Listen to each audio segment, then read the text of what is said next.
But let's talk about the next topic. And we're going to be looking at Spurs and discussing if they're ahead of schedule or if we're on track to where Ange thought we would be at this moment in time. We sit 5 points behind the league leaders, Liverpool, halfway through the season in the next round of the FA Cup.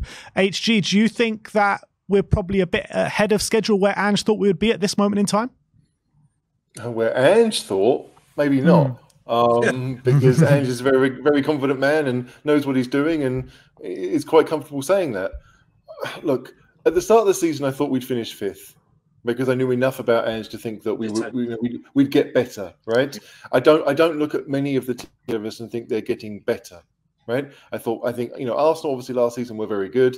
Man City and Liverpool, they're the big three. But after that, I don't trust Man United. I don't trust Ten Hag. I never have done, even though they made the Champions League. And we all knew Newcastle would find it more difficult. So do I think we are where Ange thinks we should be?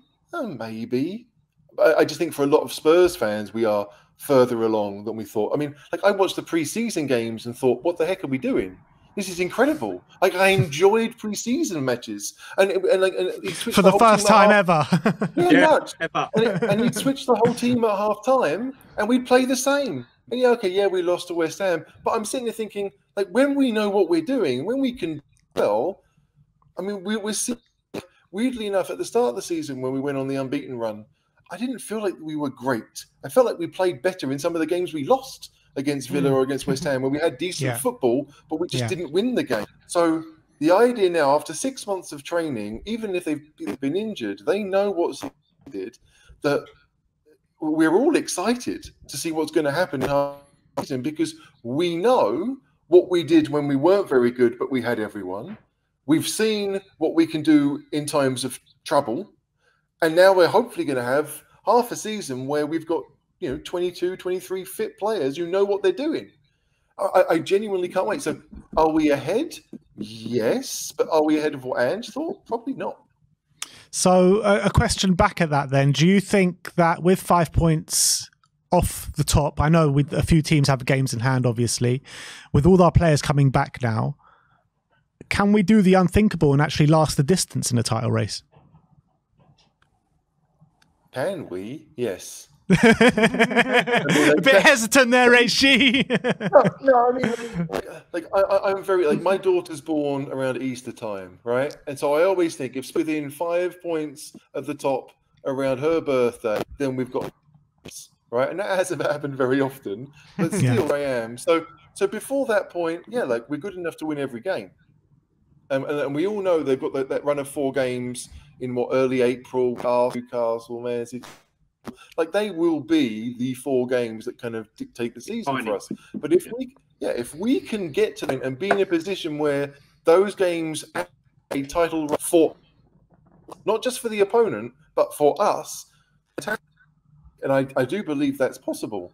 But I'm also a Spurs fan. I don't want to sit here in January and be like, titles on, boys. I can't do that. I'm still in shock. I had 1 title chase in my lifetime, let alone another one coming around the corner. But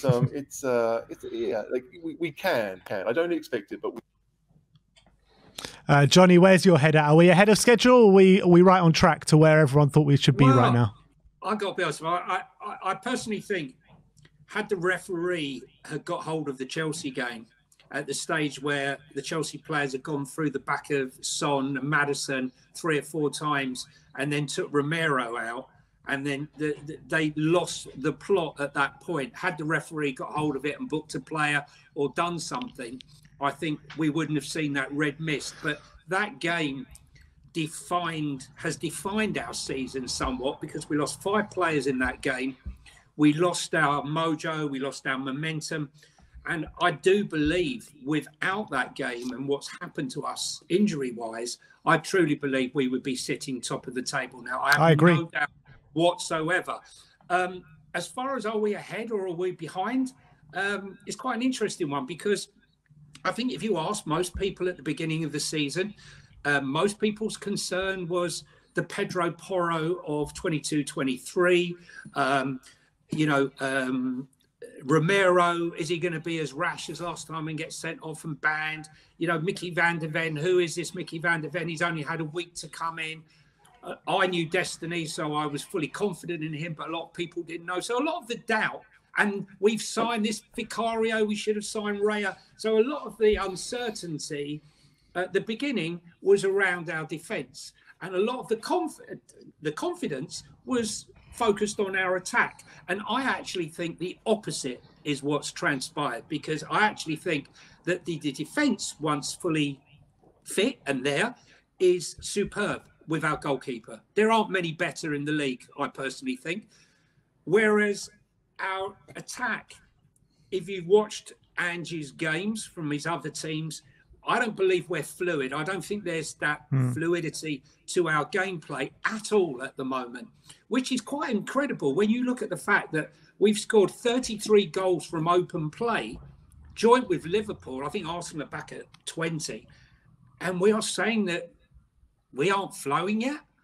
How exciting is that? I mean, really, how exciting is that? Because, you know, this is us at half-mast. This is us not with a full team.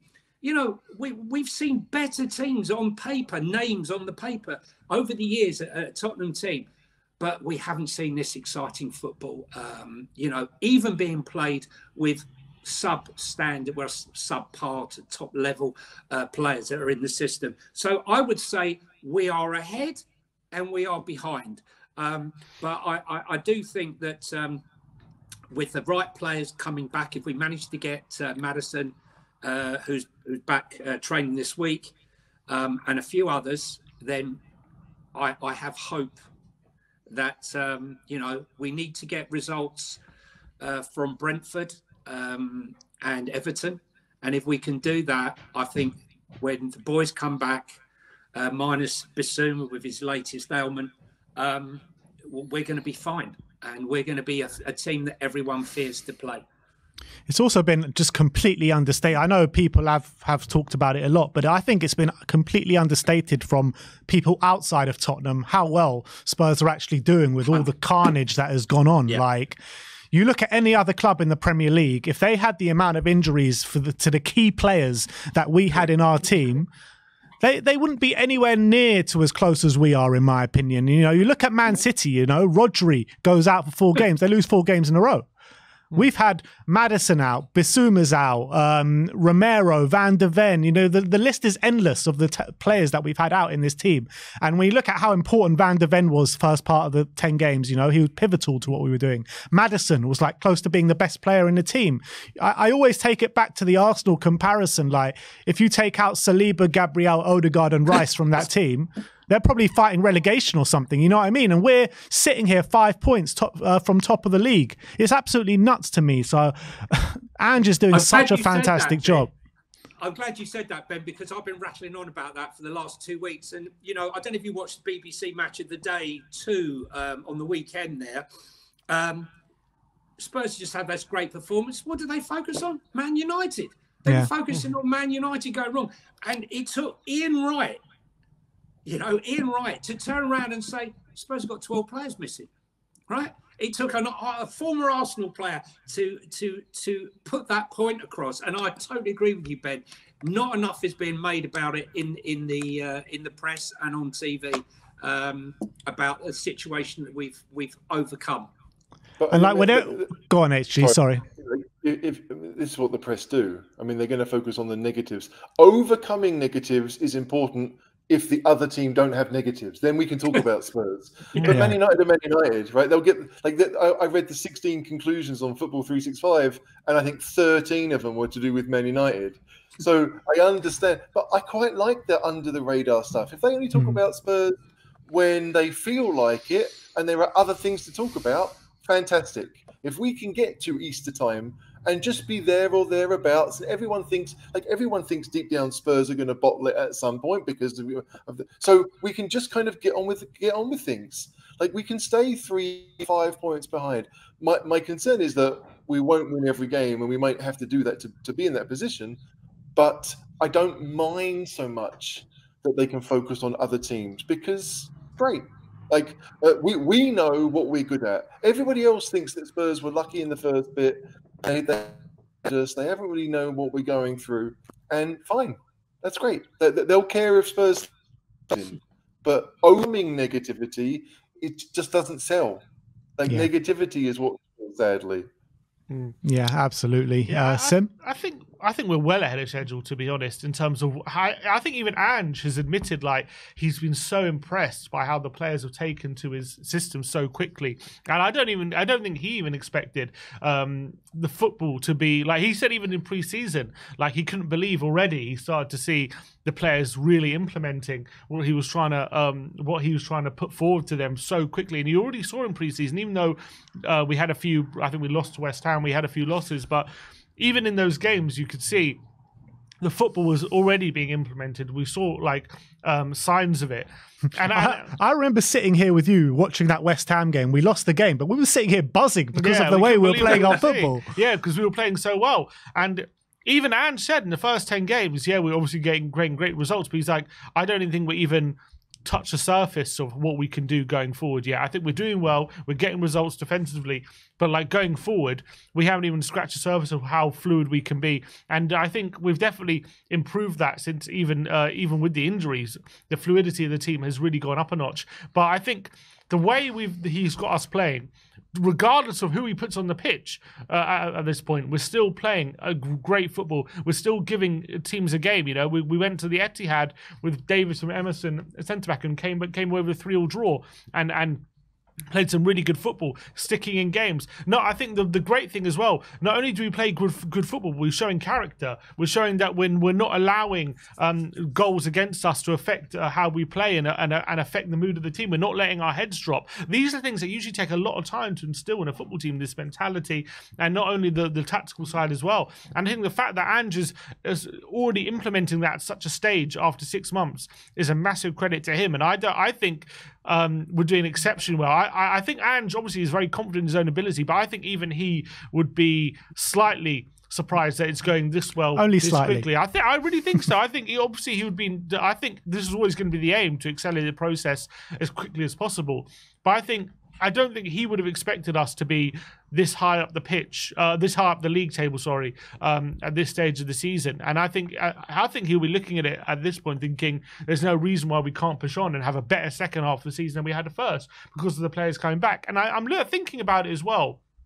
Apart from, if you take away Man City and Chelsea, who obviously got like so much money to spend and all that, how many managers have come in and had as good and have got their team playing as well as we have in such a short space of time? It's very rare. You look at the top managers. It's not often. Look at them. Pep Guardiola took time to get his implement his ideas at Man City. Jurgen Klopp was the same. Arteta, I mean, 2 8th place finishes later, and then a failed top 4 challenge, and then he's there. But I'm saying, even these top managers take time. Even if you take out like some of the top clubs, like it's very rare you get a manager coming in to a team like Spurs who haven't won anything. Hey, Nuno got 3 wins out of 3 games. Please. Yeah, I mean, we all saw the football. I mean, a caveat to that. Maybe only Eddie Howe at Newcastle, you could say, last season, but I don't think they were playing the football that we've been playing this season. They've been playing very aggressive. They were great and they got top 4, but I can't think of a manager apart from at City and Chelsea, who obviously have won leagues in their first years and stuff at those clubs. I can't think of too many managers who made such an impact in such a short space of time. All I'm hearing from Arsenal fans is new manager bounce still. But Johnny, go. What were you about to say? No, I was going to say the caveat I have to this is, right, and I said this at the beginning of the season, I always felt that Conte had a team of progressive players that he tried to play pragmatic football. And I really do believe that when Ange came into the club, what he benefited with was a team of players, a squad of players that have been suppressed. They were progressive players that have been suppressed playing this pragmatic football. And it was like, I'm going to set you free. And they embraced it so quickly because, you know, a footballer wants to play football. Most people want to play an attacking type of football. And I think that's why the transition was so quick from where we were to where we went so quickly, is because it was like a breath of fresh air. Finally, we've been released. That pressure on the pass, you know, how everyone looked like they were scared to make the pass. And suddenly, you know, I know some fans were going, oh, look, he's make a stray pass. He wants you to take those risks. You know, we've gone from don't take risks to take all the risks. And as I say, I think they've embraced it, and I think that's why the progression has been so quick, and they've accepted Ange ball, both us as fans and the players, and that's why it's been so good. That's my opinion, anyway. Yeah, and I'm relishing that cup tie. To me, the thing that separates Ange a little bit is that every manager comes in, if they're a new manager, and says, "We need time." Right, we need time to get things right, to instill a system of play, all those things, right? And Ange just said, "Judge me in my second season." Right, that's it. 1 year, but actually judge me based on next year.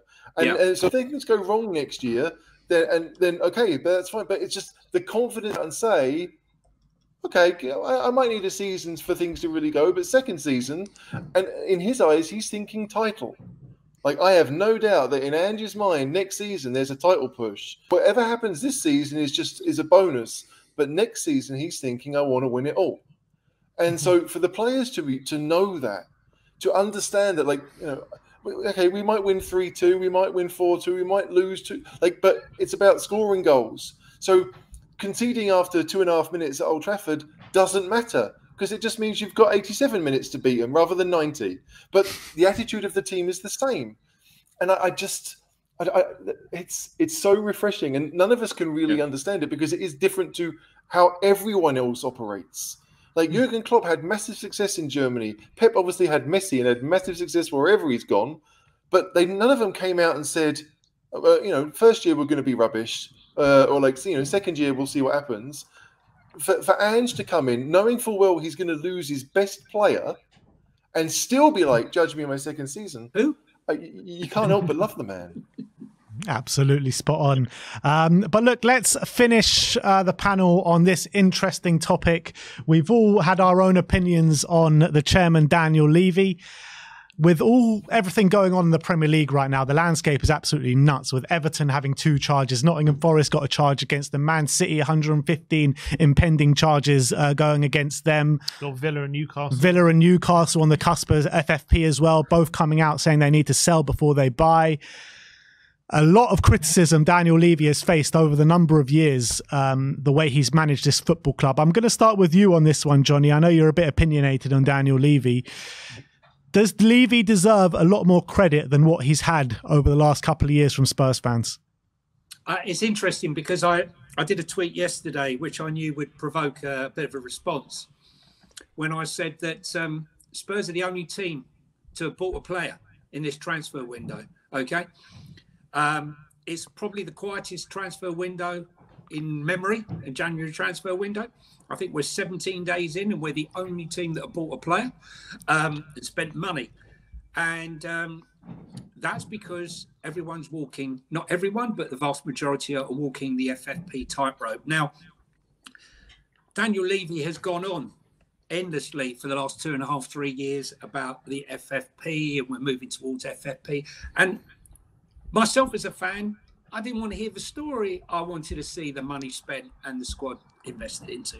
But he spoke about the infrastructure. Our investment in the infrastructure will give us the income and give us the latitude to spend more money with FFP. Didn't believe much of it. And not that I didn't believe what he was saying, but would they actually follow through and give the point deduction? And it seems like they have. Now, if they follow it through, and I believe they certainly should. Look, all the teams knew what the rules were. They all signed up to them. You've broken the rules. I'm sorry, I don't want to hear all the whinging and the whining. You broke the rules. It is what it is. You've got your points deduction. Suck it up. Wolves sold all those players to meet FFP requirements. Right, what is the point? Just well, you got a lawyer in and you bypassed it. Not interested. They need to be fined. They need to lose the points. It is what it is, and then everyone has to comply. Other teams are walking the tightrope. Newcastle, Villa, Chelsea. I believe Arsenal must be near, because I mean the amount of money that they were spending when they weren't even in Europe. You know, they're not going to announce it, but they were warned by the European organisation about their spending a year ago. And then they went and spent 200 million. I believe we are in a very good position. And I'm hoping that, unlike the Brendan Johnson deal, where we paid 47 million, where Brentford only offered 35, that we should now potentially be in a situation where we can take advantage of our ability to spend some money, whether it's a loan with an option to buy in the summer, because the accounts are due the 31st of December. It's a rolling 3-year contract, a rolling 3-year loss of 105 million, 35 a year, that we could take advantage of that, where other clubs are struggling. We don't need to sell to buy right now.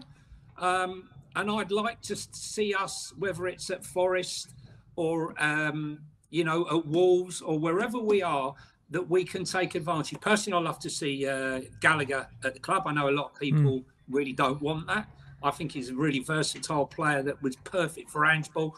But I think you have to give Daniel Levy some credit, right? I'm not a Daniel Levy fan, but this will not undo 23 years of his nonsense and his, you know, misunderstanding of fans and misreading the situation through various things, through COVID, fan ticket prices, and all the rest of it. It won't undo that.